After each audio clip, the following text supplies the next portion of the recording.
बिस्मिल्लाहिर्रहमानिर्रहीम। अस्सलाम वालेकुम। अल्लाहुम्मा सल्ली अला मोहम्मद सल्लल्लाहु अलैहि वसल्लम। आपसे रिक्वेस्ट है कि मेरी वीडियोस को आप शेयर करें और लाइक करें और मेरे चैनल को सब्सक्राइब करें। आज मैं आपके लिए जो वीडियो लेके आई हूँ वो चूल्हे के बारे में है कि चूल्हे की सफाई जो है वो किस तरह करते हैं। अगर इसको हम रोज़ाना साफ़ करें तो फिर ये इतना टाइम नहीं लगता।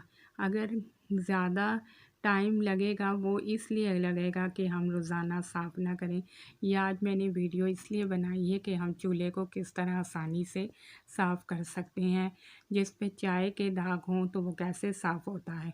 ये चाय के दाग लगे हुए हैं, इस पे मैंने पहले गर्म पानी डाला है, उसके बाद विम डाल दिया है और साथ ही मैंने सर्फ़ डाल दिया है और उसके बाद मैं एक दफ़ा स्पंज की मदद से इसको साफ़ कर लूँगी और अच्छी तरह से साफ़ कर लूँगी। अब ये देखिए नज़र आ रहा है कि कहीं कहीं दाग हैं और फिर उसको जाली की मदद से साफ़ करने के बाद फिर एक दफ़ा से दोबारा से मैंने सर्फ़ और विम वाला पानी जो है उसके ऊपर डाल दिया है और तकरीबन उसको आधे घंटे के लिए छोड़ देना है।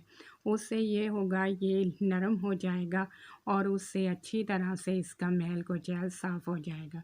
फिर हम जाली से दोबारा से इसको अच्छी तरह से साफ़ कर लेंगे और जहाँ से सख़त दाग हैं वहाँ से भी हम जाली से साफ़ कर लेंगे और साथ ही हम स्पंज से भी साफ़ कर लेंगे।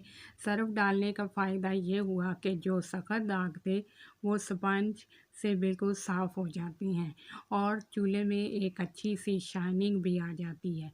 जो सख़त दाग हों वो हम स्पैचुला की मदद से भी उतार सकते हैं और उसके बाद फिर से सर्फ़ डाल दें और अच्छी तरह से इसको साफ़ कर लें और स्पंज डालें। फिर आप साफ़ कपड़े से इसको साफ़ कर लें।